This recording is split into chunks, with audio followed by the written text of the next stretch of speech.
চক্ষু হাসপাতালের সামনে Mohan engineering workshop provider Mohasin Hossain ভাই।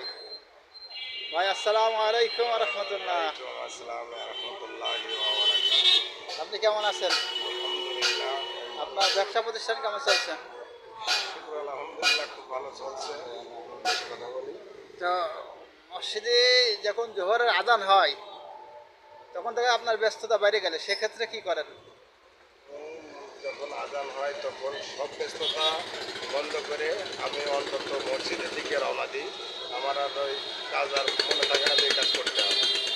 কোনো উক্ত যখন কাজা হয়ে যায় কোনো নামাজ, তখন আপনার দিলের ভিতরে কেমন অনুশোচনা হয়? কান্না শুরু হয়ে যায় মনের ভিতরে যে আসলে আমি একটা ওক্ত হারিয়ে ফেলেছি। তারপরেও কাজা পড়ি।